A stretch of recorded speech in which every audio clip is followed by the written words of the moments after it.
Another day, another lie from the public health establishment. A few days ago, the corporate media began reporting on the first confirmed Omicron death in the United States. You may have noticed that I did not report on that death because I no longer believe anything the corporate media tell me, especially about coronavirus.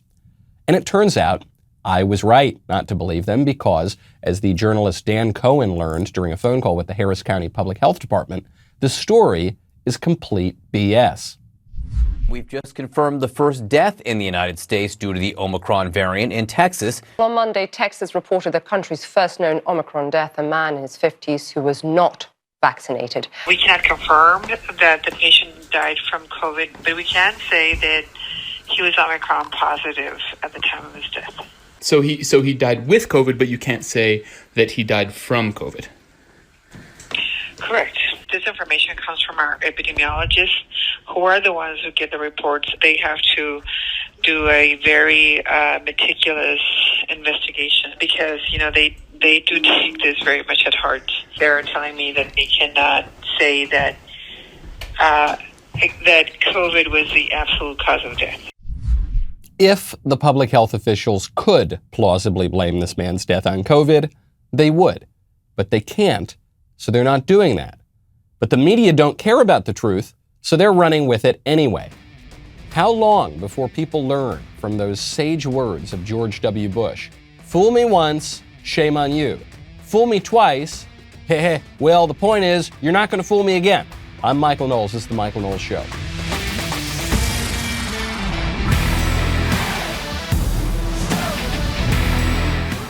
Welcome back to the show. My favorite comment yesterday is from Giovanni Garcia, who says, Biden's stop it speech is like those memes where it's just some Instagram girl who posts a selfie and captions it, hey, racism, stop it. Yes, that is about the level of rhetoric and statecraft that you're seeing from Joe Biden, and just as effective. Hey, virus, stop it. I'm going to how am I going to shut down the virus? I'm going to say, stop it, really angrily. Just as angrily as I said, stop it to corn pop. And that'll do it. That'll do it, right? I don't think so. We need a little more virility, I think. And on the subject of virility, if you're interested in such things, you might want to check out Roman. Gentlemen, ED is really common. It is. No one wants to talk about it, but it is. In fact, 52% of guys aged 40 to 70 experience some form of erectile dysfunction. Go to getroman.com/Knowles, Knowles, right now to speak to a U.S. licensed healthcare professional about ED and get $15 off your first month of treatment. Roman Ready is confidence personified. It is the self-assurance that comes from knowing you've prepared yourself for the moment when intimacy arrives. Roman's system is completely confidential and totally discreet. No big logos or labels on packages. With Roman, you can get a free online evaluation and ongoing care for ED, all from the comfort and privacy of your home.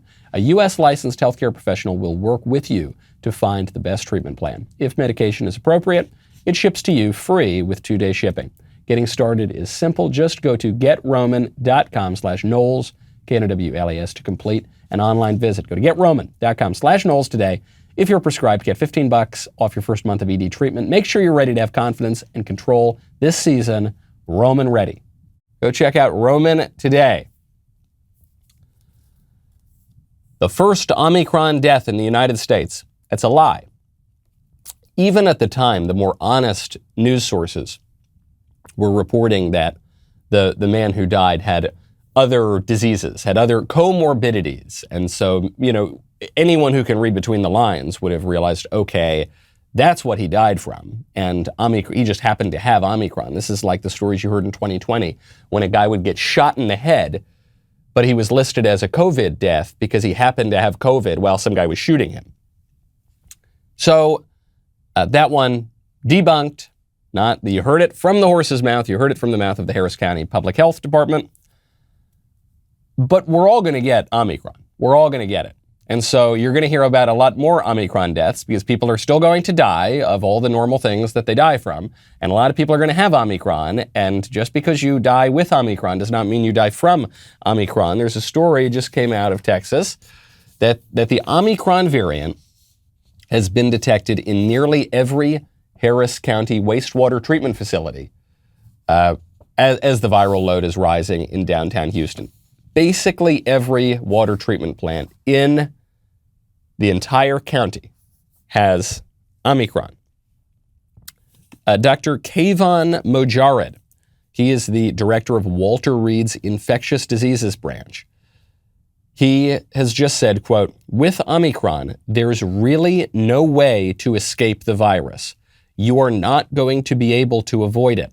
So I think pretty soon, either the whole world will be vaccinated or have been infected. Or both."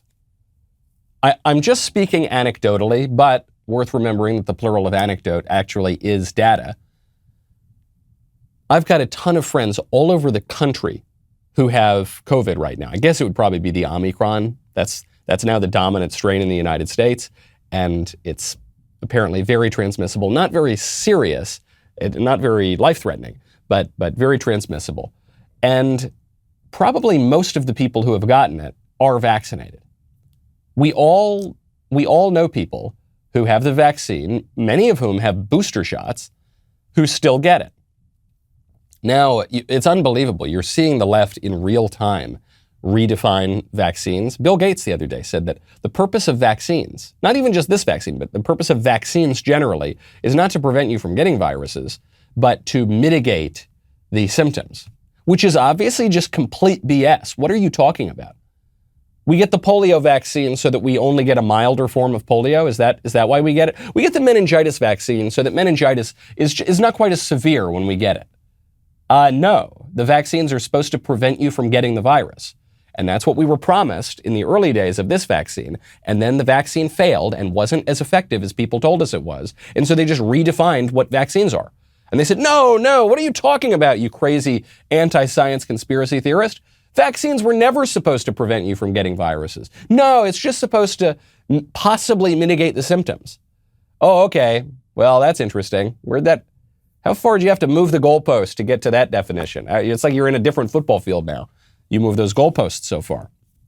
Regardless, this is actually good news. I'm actually glad to hear. If we're going to have COVID, if we're going to have these viruses, if we're going to have this very transmissible variant, I am pleased to hear that it's just everywhere now. That it's in every water treatment facility in this county, and it's going all over the country. I'm pleased to hear it because it means you should go to Christmas. Go to Christmas dinner. Tune out Dr. Fauci. Go to Christmas dinner. See your family. See your friends. Do you have the vaccine? Go to Christmas dinner. Do you not have the vaccine? Go to Christmas dinner. Doesn't matter. You're all going to get it. You're all going to get it. And I know now they're pretending that if you have the vaccine, you're probably not going to get it, but you will. You will. We all know it because we all know people who have the vaccine who just in the past couple of weeks have gotten it. Okay? So just go. The die is cast, all right? Just live your lives. Live your lives. That's it. There's nothing you can do. The only choice, the choice is not get COVID or don't get COVID. The choice now is cower in fear in your closet for another 3 years or go live your life. Seems like the latter is going to be more enjoyable. It's in the water, folks. It's in the water treatment facilities. You're not escaping it. You might even get it while you're cowering in your closet. Speaking of waters, this is going to be the best transition I've ever done in the history of this show.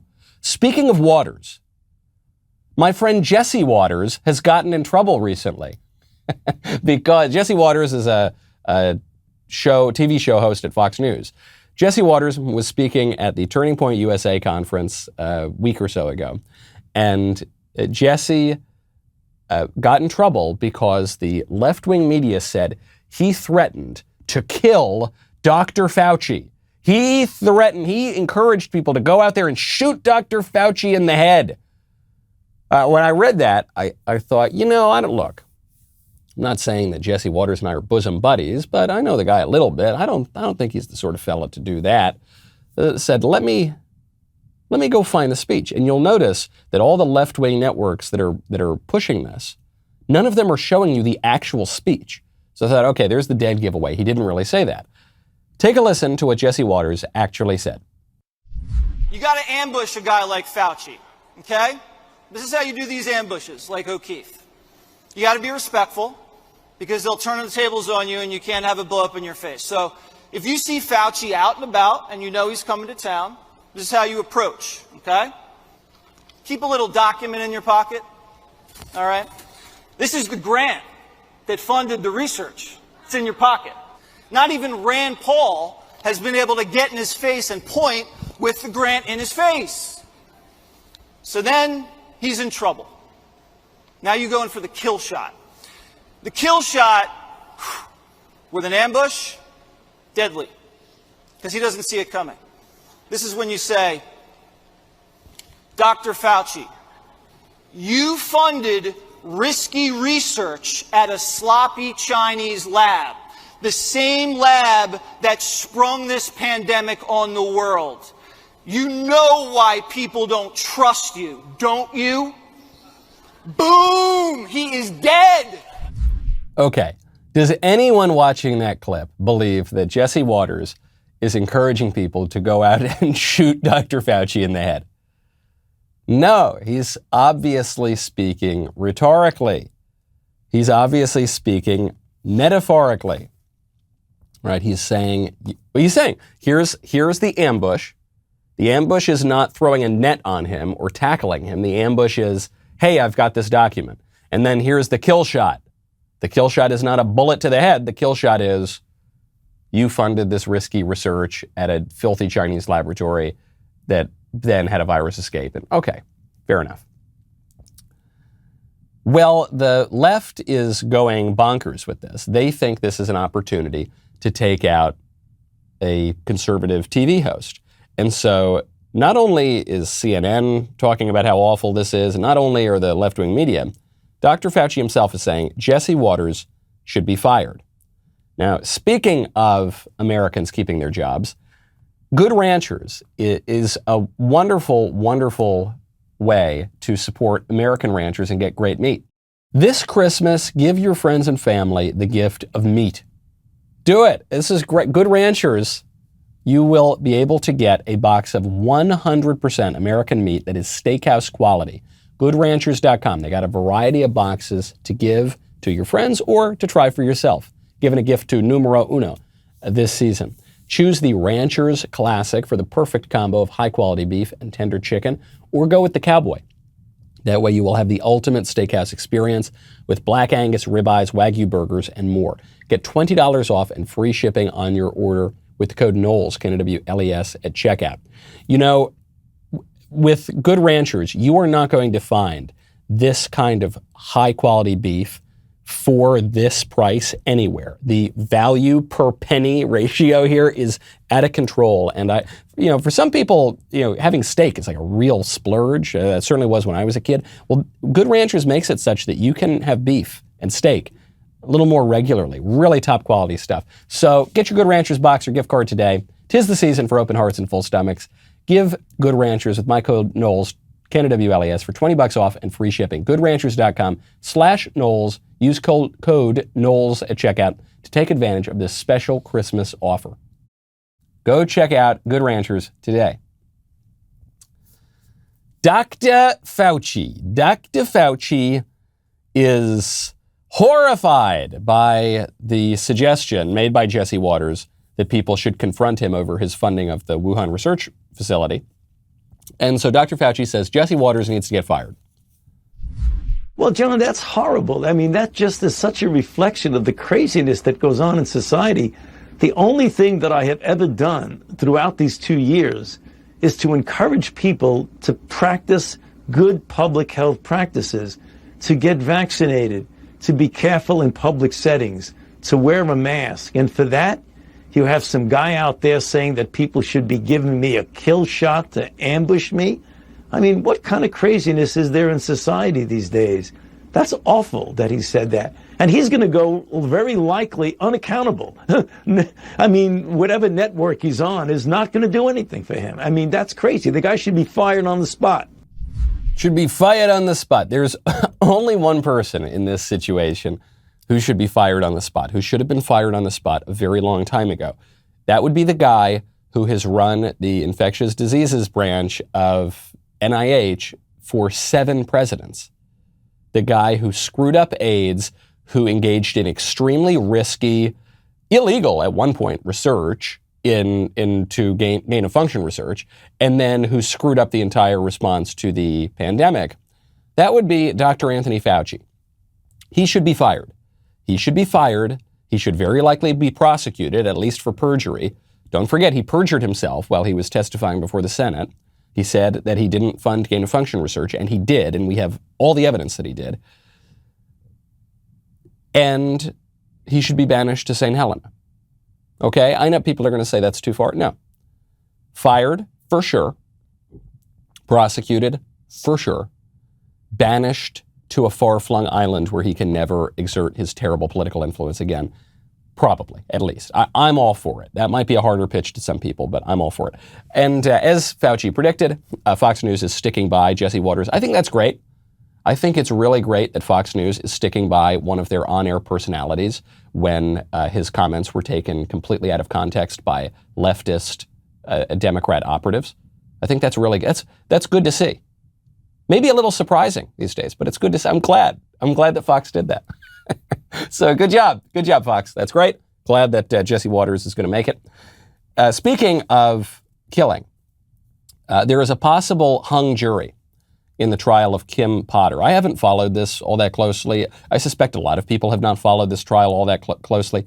Kim Potter is the woman, she's a cop, who shot a young career criminal. He was young, but he was already a career criminal. His name was Daunte Wright, and she shot him while he was resisting arrest. Wright had a warrant out for his arrest related to aggravated armed robbery, for failure to appear in court, fleeing police officers, possessing a gun without a permit. He also had a restraining order out forbidding contact with a woman. So he did a lot, despite not being all that old. So she shot him during this altercation. The complicating factor here is that Potter admitted after she shot him that she meant to use a taser. She meant to shoot him with a taser. She actually shot him with a gun. And then he got in the car so he gets shot, he gets in the car with his girlfriend in the car, and then just drives off and crashes the car and injures his girlfriend. But apparently that doesn't bother him all that much, or it certainly didn't. I hope there's a hung jury, or I hope she gets acquitted. This is my meta political analysis here of, we're all parsing the law and what happens if she did this and she admitted she wanted the taser and this and that. Here's my main takeaway. If you're a violent career criminal resisting arrest, don't be surprised when a cop shoots you. Don't play stupid games, win stupid prizes. This is really good advice, and I hope that everyone who is considering becoming a career criminal and considering resisting arrest listens to my advice and takes it very much to heart. If you do that, do not be surprised when a cop shoots you. You have been warned. Don't think that you have not been warned. Chris Rock made a good point on this a number of years ago. He said, look, if you're really concerned about getting a beating at the hands of the police, here's some simple advice on how to avoid that. Have you ever been face to face with a police officer and wondered, is he about to kick my ass? Well, wonder no more. If you follow these easy tips, you'll be fine. First, obey the law. Laws were made for a reason. Think of them as hints. You've heard people say, man, I wouldn't do that shit if I was you. Well, here's some of that shit. Carjacking, armed robbery, arson, selling drugs, buying drugs, stabbing, shooting. You probably won't get your ass kicked if you just use common sense. If you jump a subway turnstile, you might just get off with a warning from the police. But if you jump a turnstile carrying a loaded gun and smoking a joint, then maybe you need your ass kicked. We all know what happened to Rodney King. But Rodney wouldn't have got his ass kicked if he had just followed this simple tip. When you see flashing police lights in your mirror, stop immediately. Everybody knows, if the police have to come and get you, they're bringing an ass kicking with them. Good advice then, good advice now. So it's sad. It's sad when people die. But that's what's going to happen. Now, you could ask this question. Should the cop have tased Daunte Wright instead? I'm not so sure, by the way. Tasers don't work that well. They can be, if you don't want to carry lethal force and you don't want to have a gun, or maybe you're not really trained in firearms, so you don't want to be carrying a gun all the time and maybe it could be taken away from you. Okay, then, taser's a good option. But tasers sometimes don't work. You shoot a taser, you got to hit someone in the right spot. You got to make sure it catches on to them. Then it can work very well, but it might not work. You only get one shot. So if that shot's done, then you're in quite a bit of trouble. But maybe, yeah, I mean, she intended to shoot him with the taser. Then the question becomes, should you be convicted of a crime and sent to prison over a mistake? She didn't mean to shoot him with the gun.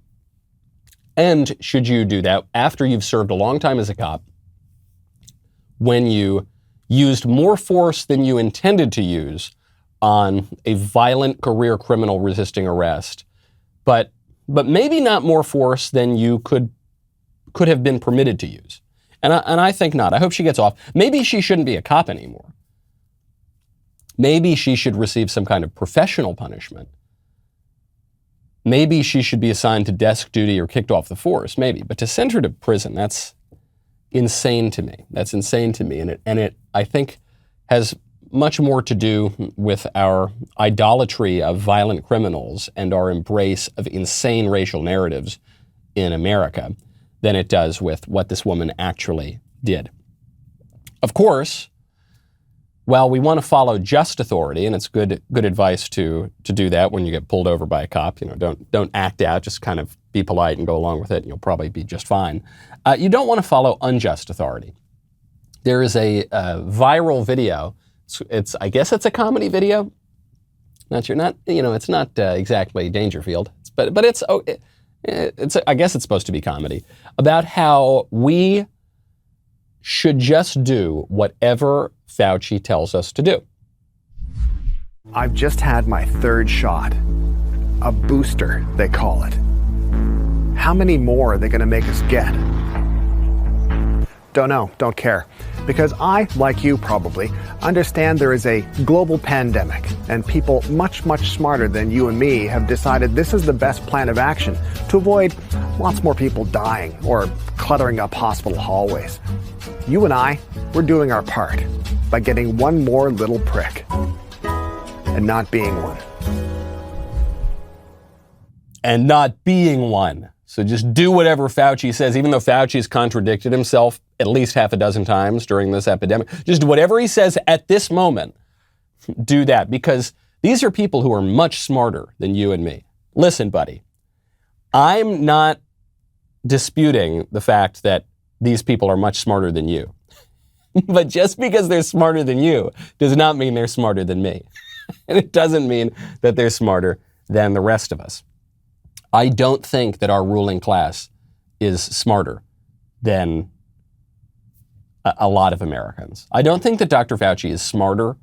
He's certainly not wiser than the great many Americans who oppose him. I don't think, whatever little he knows about some scientific field, he doesn't seem to know jack diddly about philosophy, morality, political philosophy, our system of government, or much of anything else for that matter. And these questions really should weigh into our decision on how we react to his edicts. I am now of the opinion that any Republican who does not promise to prosecute Anthony Fauci should not be taken seriously in 2024. This is not hyperbole. This is not just some emotional outburst because I don't like Fauci or we're angry that Fauci is making us do certain things. I think it's pretty clear that he's committed at least one crime. He perjured himself. He perjured himself before a committee of the United States Senate over a very important question, which is his role in the pandemic. his role in starting the pandemic, potentially, by funding risky research, the same sort of research that almost certainly created the virus that escaped from the Wuhan laboratory. Again, you have to say almost certainly or almost definitely, or because we don't really know because there are cover-ups going on in China, there are cover-ups going on at the World Health Organization, there are cover-ups going on in the United States. So we don't have 100% certainty, but all the evidence we've got suggests that the virus did not just come from some wet market, it came from the Wuhan laboratory. It came from research called gain-of-function research that takes natural viruses and beefs them up and makes them more virulent and makes them more transmissible. That kind of research, despite Fauci lying in front of the Senate, that research was funded by Fauci and the NIH. And look at the results. Everyone knew that this was dangerous research. Fauci admitted it was dangerous. And he said, yeah, whatever, I think it's worth the risk. And now look where we are. So he should be prosecuted at the very least for perjury. We have to look at the timeline on when this funding went through because the funding was illegal for at least some period of time. That would be another potential crime. And as a political matter, this man has too much power. And he is almost single-handedly upending our system of government and screwing up our way of life and taking away our rights. And he really, when I say he needs to be banished to St. Helena, I'm only being 3% humorous. Okay? In Athenian democracy, back in ancient Athens, this model of democracy, banishment was a real punishment. When you had a once popular leader, powerful leader, who the people didn't like anymore, they would banish him for 10 years to an island. And frankly, it's not the worst idea. When Napoleon was done ravaging Europe, what did they do? They banished him to an island. Not a bad idea. Lots of similarities between Anthony Fauci and Napoleon. Now, yes, it's true, whichever Republican it is might squish out in the end. You remember we heard, lock her up, well, if I'm elected, you'd be in jail, that sort of thing. And then what happens? No one really goes after Hillary. Fine, that's true. But I'd at least like to get these candidates on the record. It's a matter of justice and it's a matter of existential political necessity. There's one potential 2024 candidate who has already asked the DOJ to launch a criminal investigation into Anthony Fauci. That man would be my co-host on the Verdict podcast, Senator Ted Cruz. So I guess he's already on the record. He hasn't come out and said he's running for president in 2024, privately, to me or anyone else or publicly. But he has, as a U.S. senator, already asked for this criminal investigation. Unfortunately, the executive branch is the branch that prosecutes. So Merrick Garland, Joe Biden's attorney general, is just not going to do it. But a Republican attorney general could.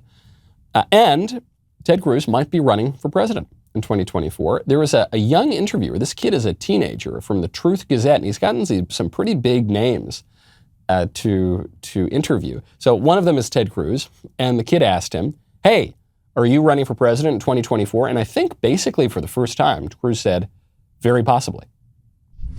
We have another election coming up in 2024. Yeah. So aside from the midterms, what are your thoughts on the field of potential candidates going into 2024? And would you ever consider another run for president? Absolutely. In a heartbeat. I ran in 2016. It was the most fun I've ever had in my life. We had a very crowded field. We had 17 candidates in the race, very strong field. And I ended up placing second. And, there's a reason historically that the runner-up is almost always the next nominee. Mm-hmm. And that's been true going back to Nixon or Reagan or McCain or Romney. That has played out repeatedly. You come in with just an enormous base of support. In 2016, we raised over $92 million. That was the most money any Republican has ever raised in the history of presidential primaries. So this is a good point.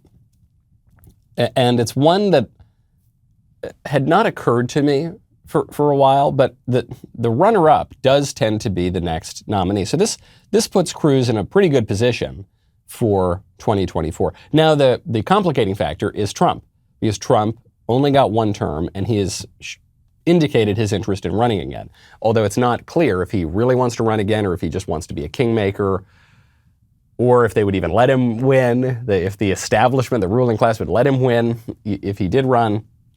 But it seems to me right now, the big contenders are Trump Trump is the big guy in the field. He's polling way higher than anybody else. Ron DeSantis, he's sort of the hot Republican right now. There's always a hot Republican. One hopes he didn't peak too soon. He's been peaking for a while. I mean, he's really maintained a lot of support. Done a great job on COVID. And Cruz, what DeSantis is doing a great job as a governor, Cruz is doing a great job as a senator, and then Trump is doing a great job as a former president and potential future president. So that kind of covers it. Those are the three lanes, the president lane, the governor lane, and the Senate lane. It's hard to see another candidate really breaking through that right now. So people are going to have to pick their teams. Although the thing is, if Trump runs, it's very possible he would clear the field. But he may not run, and Trump, I think, does have a slight political complication right now, which we'll get to in just one second. First, though, this week we released an exclusive face-to-face interview between Candace and Trump. Welcome to a most special episode of Candace. Each time that I have interviewed President Trump, they have never told me that I am not allowed to ask him anything. And today I want to talk about some topics that are on, I think, everybody's mind. Where do you stand on these vaccine mandates? What's going on there? You talk about masks, you talk about mandates. Julian Assange, Edward Snowden. I mean, you could have had a chance to pardon these individuals. You have two sides of it. Anything that looking back, you think, I got that one wrong. Did you get COVID? No. Did you have the vaccine? No.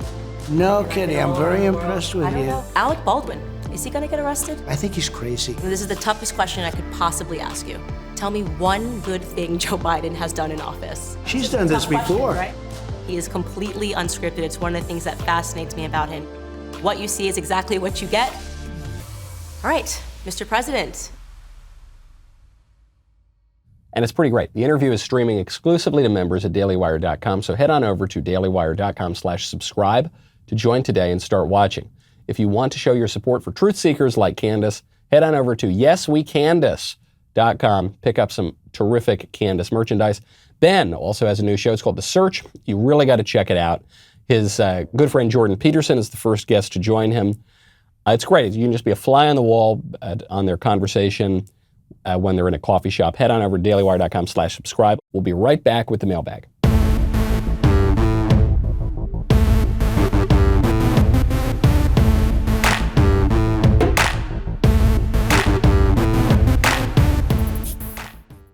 Before we get to the mailbag, just to wrap up this last point. Trump has put himself in a tough position because he is defending the vaccines as one of the greatest achievements of his or any administration in history. But a lot of his base doesn't really like the vaccines, or they think the vaccines are being used as a political tool. So Trump is saying, I don't support mandates, but the vaccines are really, really great and we did a great job on it. It's a tough issue for him. I don't think it was exactly a mistake I think he was just kind of backed into this corner on COVID. But it is a complicating factor. It's probably the weakest area right now for him politically looking into 2024. So that might give an opening to someone like a DeSantis or someone like a Cruz or someone else who's running. But he's going to have an answer to that before 2024 rolls around. All right, let's get to the mailbag. From Sarah. Michael, this is not a very serious question for your illustrious mailbag. However, this is a rather heated debate in the religious community. What do you think about telling your kids about Santa Claus? On the one hand, it's a joyful practice with a moral or original story. On the other hand, it's lying to your kids about a fat man sneaking into their home and giving them gifts rather than their family. What will you be telling your kid about Santa? Thanks. Yeah, I like Santa. I'm pro-Santa. So it's based in reality, right? There is such a man as St. Nicholas. St. Nicholas actually did give little monies and coins and things like that to kids and to poor people. And he's a great saint of the church, a bishop of Bari. So it was based in reality. And I like it. It's kind of fun. I like the idea of the tooth fairy. I like the Easter bunny. It's good. It's fun for kids to have these imaginative things. The only fear would be that the kids, when they find out that Santa Claus is made up, that they would think that Jesus is made up too. Or St. Nicholas for that matter. Real people with a real, direct relation to the faith, that they would begin to doubt their faith generally. But I just don't, I'm not too worried about that. I think if you're well catechized and you have a good foundation, that you'll be just fine. And it's nice for kids to have fun, silly, pretend things to enjoy.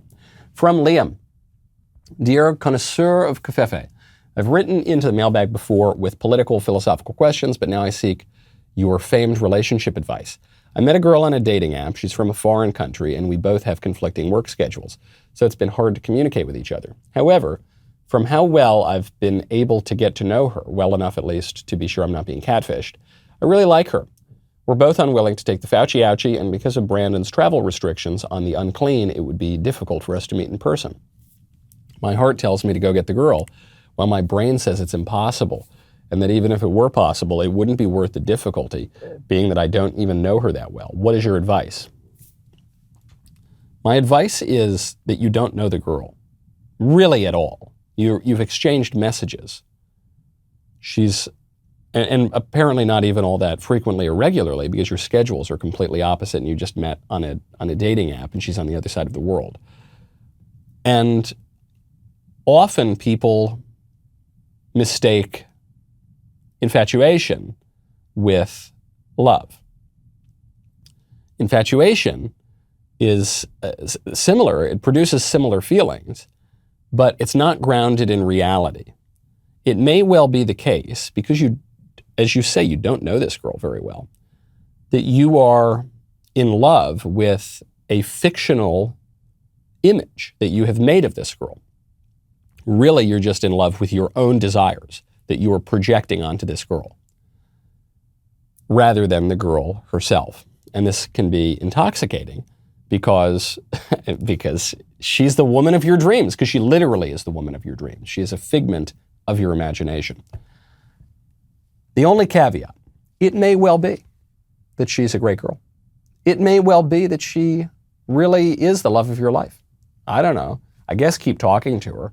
I guess do FaceTime or whatever, spend time in whatever way that you can and try to see if you develop a real relationship. Stranger things have happened. But if you're having this kind of intensity of feeling after just a handful of messages on a dating app irregularly, when maybe you're not even sending them or receiving them at the same time, that's much more likely to be infatuation than it is to be love. From Andrew. Hey, Michael, you mentioned the other day how the 4th of July is a secular holiday. George Washington conveyed in his inauguration speech that all this winning this country was from God. So I was thinking that as a religious person, if we embrace the 4th of July, the celebration of our founding, to be something from God, couldn't that mean that the 4th of July for religious people and a day, I'm not sure, the grammar is a little off here, and a day to celebrate getting this country from God, and for the seculars not. Curious your thoughts on this. Thanks, love your show, and all that you do. Yes, well, all of our holidays really should reflect gratitude toward God, and the Founding Fathers understood this, and we have forgotten it because we've created this silly notion that we're a completely secular country, and we have a separation of church and state, and that's just bogus, and it's anti-historical, and it's incoherent. Because God does exist, and so given that God exists, that's what all of our forefathers, the great statesmen who built our country, going back not just to the founding era, but to the Mayflower, they all knew that, and we've somehow forgotten it largely. But if it is the case, as it is, that God exists, then setting up your country in opposition to God is probably not a smart idea. That said, certain holidays are a little less religious than others. Right. Arbor Day is not particular. It's religious in the sense that God makes trees, but it's not quite so religious. Veterans Day, not quite so, but it's still religious, right? When you're going out there, you're defending your country, or we're giving gratitude to the people who've gone out and defended our country. Why? Why would they even do that? Because there is this transcendent moral order, and there's right and wrong, and so yeah, and that relates to God too. I would take your letter as a really good lesson, a good piece of advice, which is that recognize that everything in your life, everything that you do, and everything that we do as a nation has some connection to God, because God is the creator and sustainer of the universe, right? And he made you. And so that might affect the way that you live your life. And it should affect the way that you live your life. And it should affect the way that we run our nation. From Nick. Hey, Michael, me again. Here we go. Nick. It's been a while. I don't even know how many Nicks there are at this point. I get this feeling that multiple people are writing in as Nick. Nick, it's me, whatever. Okay. Hi, Michael, me again. I'm dating a Jew. Okay. I've put up walls around my heart recently, so I don't really identify as dating, but she's definitely picking up what I'm putting down. Anyway, I throw an awesome Christmas party every year, and she is super Jewish. So much so her family has banned her from coming. Even so, she's planning on sneaking over and defying her family. This could have huge repercussions for her if she's caught. Now, I've never been that kind of homewrecker, so what should I do? Should I tell her to honor her family's demand or tell her to start pre-gaming at 11 a.m.? Sincerely, your brother from another mother. How old is this girl, Nick? If she's got to sneak out of her parents, you shouldn't be dating high school students. Hopefully she's a little older and just happens to be living with her family. This is actually a good question. You're Christian, potential. I don't know. I'm not sure what Nick's religious views are, but you're celebrating Christmas. Let's say you're Christian. The girl's Jewish and you want to get together. That's good. I'm not saying that you guys are going to get married yet. Doesn't sound like you're ready exactly to settle down. But you will need to resolve this issue. And I think it's great. I think that if you convert her to Christianity, really the Holy Spirit will convert her to Christianity, but you might play some role in it. If you do that, then that would be a good thing. And you could have a nice family, but the family really does need to have at least similar religious views, and really should be the same religion. Faith is a very powerful thing.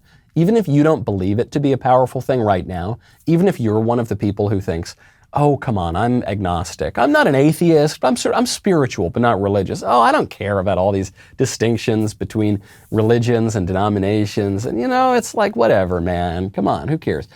You do. It does matter. Because faith shapes everything about our lives. It shapes the way we see the world, whether we will admit it or not. It shapes the way we view society, shapes the way we view child rearing, shapes the way we view marriage. I would recommend, before you get married to this girl that you've just met, so might be a while, I would recommend that you sort out at least the basic aspects of this question. But I wouldn't feel bad about, bringing this girl away from the religion of her parents. That's the way it happens. Oh, Christ says that. He says, I have come to divide, divide families, right? I have come not to bring peace, but a sword, and so that happens. And you can't, I don't think that it's very effective for a parent to just say, if you leave my religion, I'm going to be really angry with you. I don't think that's necessarily the most effective way to keep someone in a faith. From Ben, Dear Michael Knowles, which version of the Bible do you prefer?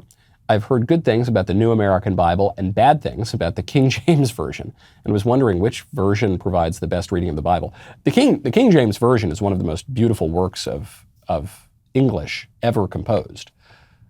So I don't know where you heard that. King James Version's great.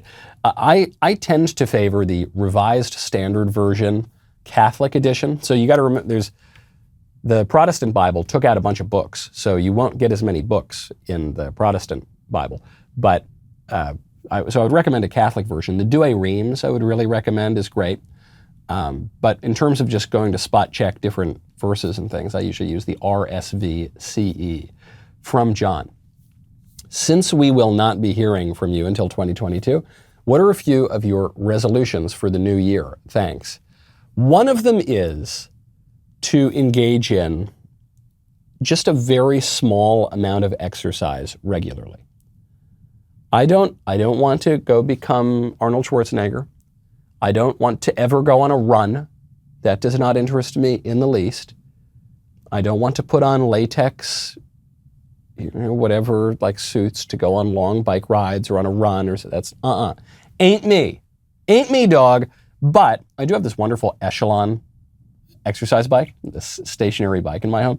I want to do that mostly because I'd like to prolong my life a little bit. Be around, see my grandkids, that kind of thing. Not saying I got to live forever, but I'd like to. I wouldn't want to live prematurely necessarily, and so I think that would be a good thing to do. Very modest. I'm keeping very modest goals for my resolutions so that I am more likely to keep them. From Mike, dear Michael, would love to hear your thoughts on deciphering between intelligence and being well-read or educated. I'd say that these things can often go hand in hand, but also believe that just because you can recite a passage from Shakespeare, it doesn't necessarily mean that you're intelligent. How do you define intelligence, and who is the most intelligent person that you've come into contact with? Love the show. Sincerely, how about Dem apples? Well, it's funny because the way you're saying it right now is you're saying that just because you're extremely well-read and knowledgeable doesn't mean you're intelligent. So as if it's better to have a high IQ than to know things. But I kind of think it's the opposite. You asked the most intelligent person I ever met. I don't know. There are a handful of people. My college roommate is certainly up there. There are a lot of people. Jeremy Boring. Oh my gosh, Jeremy Boring's IQ is probably through the roof. I mean, a lot of people here at the Daily Wire. I'm thinking, all my colleagues are, have high IQs. But the best read person I ever met probably doesn't have as high an IQ. And I'm not going to say his name on air because I don't want to destroy his career, but he's in academia. He's in very prestigious positions in academia. And he's just read everything. So maybe his IQ is a little bit lower than some other people I've met, but he just knows so much more. And so I just think, even if you didn't place in the top percentile on an IQ test, who cares? Don't let that kind of silly determinism discourage you. Just read a bunch of books and think about them, and cultivate your spirit and your knowledge and the life of the mind, and you can be a lot wiser than people who have a much higher IQ. All right, that's the show. Merry Christmas, everybody. Wonderful and Happy New Year. I guess I won't see you until the New Year. A wonderful year. Thank you so much. You've made my year such a delight. It's a great, great pleasure and honor to be with you all the time. See you in 2022.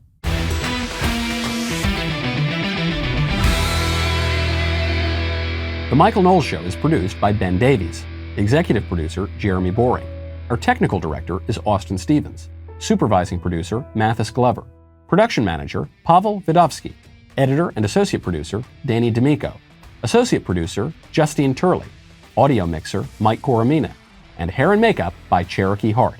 The Michael Knowles Show is a Daily Wire production. Copyright Daily Wire 2021. Today on The Ben Shapiro Show, Joe Biden hints his health might stop him from running for president again.